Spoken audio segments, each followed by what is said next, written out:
the Sony A6500 versus the Sony A7 II. Both cameras are priced at $1,500. APS-C versus full frame. Wow. Let's talk. That girl is a real crowd, please. Small world, all her friends know of me. Young bull living like an... What is the deal, beautiful people? My name is Ramon. This is Lifestyle Defined. Welcome back to another episode of AMA. If you're new here, you're not sure how this works, you leave your question in the comment section down below, any question really, and we'll get back to you in an upcoming video. So today's question comes from Greg T. And Greg says, "Hi Ramon."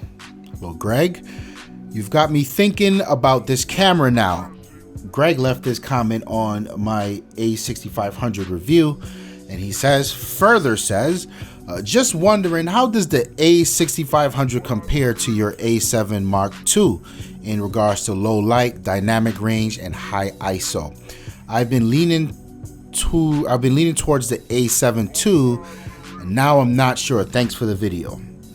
Well, this is a classic case of yesteryear's pro technology equals this year's pro consumer toys.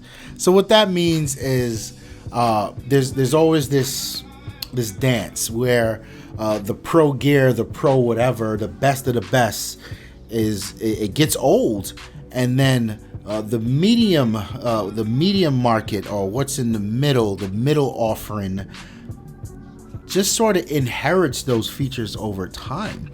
And you know, this comparison didn't even strike me until you asked this question. I was like, why the hell would he ask that question? So I went and looked up like some of the prices, and I did not realize what I was seeing. Like, the A6500 is about $1,500, and so is the A7 II. Now that is a very interesting thing. So what we're essentially comparing here is Sony's top of the line feature pack, pretty much their most featured camera at this point, because the A9 isn't really out yet, but it's an APS-C sensor versus one of their very old pro cameras in a full frame offering to the A7 II. So actually, my day-to-day, well, not my day-to-day camera, but my workhorse is my A7 II. If I know I'm going to shoot landscapes and you know, it's just serious to me and I want to be able to print it, whatnot, I take my A7 II. If I know I'm doing portraits or a job or something, I take my A7 II. So the question here is, how does it compare? How does the Sony's latest and greatest and the offering of an APS-C sensor with the A6500 compare to yesteryear's just balls to the wall full frame A7 II in low light? I don't think it's a comparison that we should make, because I think they're really close. The A6500 is just that good. But I will say that I'm often able to pull more from the shadows in the A7 II, simply because it's a full frame, right? And it just captures that much more detail. So when I go into Lightroom, if I can take any given shot, I can probably pull the shadows if I underexpose the shot for whatever reason. I'm trying to make sure the lights aren't too blown out in the cityscape, whatever. When I go to pull the shadows, I can probably get up to about 75% of the way on the A6500 before I start introducing noise. With the A7 II, I can pull my shadows to 100%. Oftentimes, I wish I can go to 120, 130, because the way the A7 II recovers shadows is just like mind-blowing to me. I don't have any other camera in my arsenal that does that. I don't know if it's a full frame thing or it's just something with that sensor, but my God, I really do love it. In terms of dynamic range, again, I think the A6500 is very good. It knocks everything else out of the box. We're talking my old Canon T4i, the Panasonic G7, my Olympus EM10. It knocks all of those things out the box. but it still doesn't knock the A7 II out of the box. The A7 II still does have better, not by much, dynamic range, and the same for high ISO. I mean, I can get very lenient with the ISO on my A7 and not worry about noise.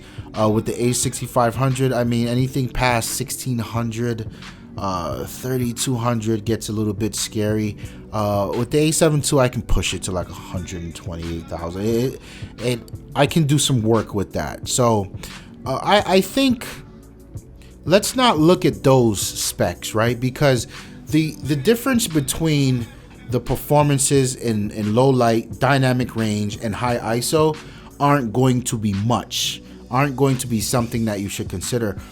What I think you should consider between which camera to get here are your lens choices. Sony, and this is a problem I'm having with Sony right now, is their full frame glass is so expensive.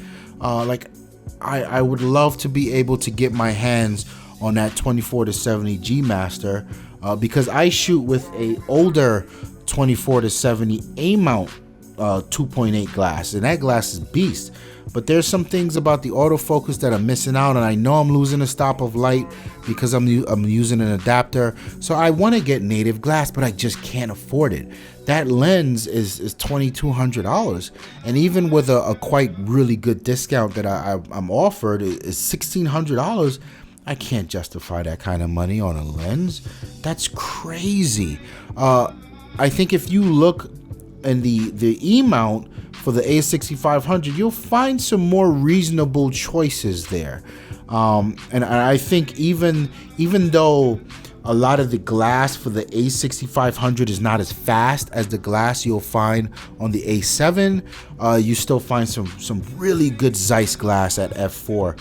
So I would consider the lenses when picking this camera. So first, you want to start with what you'll be shooting. Is it portrait photography? Is it portrait photography, landscape photography, whatever? And then you say, okay, well, what kind of lens do I need for this? There's some amazing lenses out there, but if you know you can't afford that full frame glass, then please head with the A6500. It's still a beast of a camera. And I noticed you asked about a lot of these things, but you didn't say anything about photography versus video.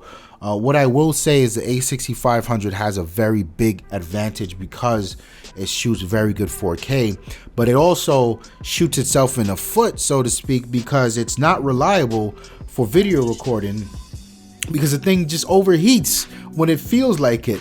So these are also things to take in consideration. A lot of the new autofocusing system in the A6500 is amazing. That phase detection is amazing. You don't get a lot of that with the A7. Well, at least I don't, because I'm shooting with an adapter. But there is a level of phase detection in the A7 II, but it won't be as good as you get in the A6500. So there's a lot to consider there. Hit the comments, man. Let me know. We can go back and forth on this all day, and we can help you get there. Anyone else, jump in the comment section. Let's help out Greg. Give some other suggestions. Give some other ways to go. Should he consider some Sigma stuff in terms of the lenses or whatever else is out there? We always appreciate the help. Hope you liked the video. Hit the like button. Don't forget to subscribe. My name is Ramon. I'm out of here. Peace. If I had to describe Lifestyles Defined, I would say it is a dream come true to have a platform where we can talk about the things that we love, and we can share with people who also love the things we love the way we love, and just have conversations that matter and go back and forth and grow as a community. It's been a pleasure. It's been a dream, and I just want to thank everyone that's involved for rocking out with us.